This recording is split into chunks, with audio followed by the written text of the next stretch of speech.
तो एक तरफ वरुण गांधी का बयान बीजेपी को बगले झांकने पर मजबूर कर सकता है, तो वहीं दूसरी तरफ अखिलेश यादव का एक बयान कांग्रेस को सोचने पर मजबूर कर सकता है। अखिलेश यादव ये कहते हैं कि अगर परिवार में झगड़ा ना हुआ होता तो कांग्रेस से उनका गठबंधन नहीं होता। हैरत की बात तो ये है कि एक दिन पहले ही उन्होंने राहुल गांधी के साथ इलाहाबाद में झमाझम रोड शो किया है। आखिर क्या है ये संदेश जो देना चाहते हैं अखिलेश, देखिए।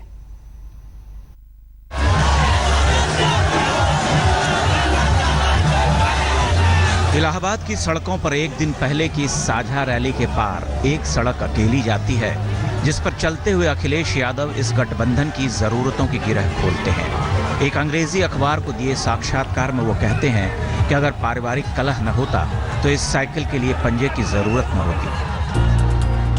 क्या परिवार में झगड़ा नहीं हुआ होता तो ये गठबंधन पहले होता? मैं पहले कह चुका हूं कि गठबंधन एक खास हालात और वक्त में हुआ। अगर ये सब नहीं हुआ होता और कुछ राजनीतिक फैसले नहीं लिए गए होते तो ये गठबंधन शायद नहीं होता। लेकिन वक्त और हालात ऐसे बन गए थे कि हमें यूपी की जनता को ये संदेश देने के लिए गठबंधन बनाना पड़ा कि राज्य में प्रगतिशील सरकार की वापसी होगी। हालांकि बाद में उन्होंने ये भी कहा कि उनकी और राहुल की सोच मिलती है, दोनों विकास के बारे में सोचते हैं। वैसे अखिलेश को लगता है कि समाजवादी पार्टी कभी कांग्रेस के छूटे नेताओं से ही अस्तित्व में आई, इसलिए आज जब कांग्रेस देश की राजनीतिक दौड़ में छूट रही है तो उसे समाजवादी सहारे की जरूरत है। समाजवादी सोचते हैं कि जब कांग्रेस सबसे कमजोर हालात में है तब समाजवादियों को वो सबसे करीब पाएगी। मुझे लगता है कि कांग्रेस खराब हाल में समाजवादियों से उनकी दोस्ती ठीक है। कई बार समय, मौके और हालात से तय करते हैं कि आप किसके साथ जाएंगे। अखिलेश ने कहा कि पहले दोनों दलों के बीच खटास रही है, लेकिन अब समय बदल गया है। देश में धर्मनिरपेक्षता के साथ खड़ा होना जरूरी है। हैरान करने वाली बात यह है कि साझा रैली के कुछ घंटे बाद ही अखिलेश ने ऐसे बयान दिए हैं जिसमें दोस्ती और समान सोच की बात तो ठीक है, लेकिन कांग्रेस के प्रति दया का भाव भी है। आखिर क्यों, वो क्या संदेश देना चाहते हैं? आज तक ब्यूरो।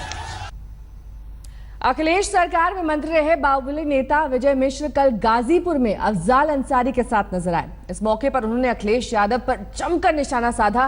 विजय मिश्र ने सीएम अखिलेश और शिवपाल की तल्खी को लेकर भी बयान दिया। उन्होंने ये कहा कि इटावा में चुनाव के दौरान उन्होंने ही पत्थरबाजी कराई थी। उत्तर प्रदेश के यशस्वी मुख्यमंत्री अखिलेश यादव, जिनके 5 साल में जो चरित्र सामने आया, तो 6 महीने में सामने उनका चरित्र दिखा है, मैं दावे के साथ कह सकता हूं कि जब इतिहास लिखा जाएगा तो सबसे नालायक मुख्यमंत्री और सबसे नालायक बेटा का नाम अगर इतिहास में दर्ज होगा तो अखिलेश यादव का दर्ज होगा।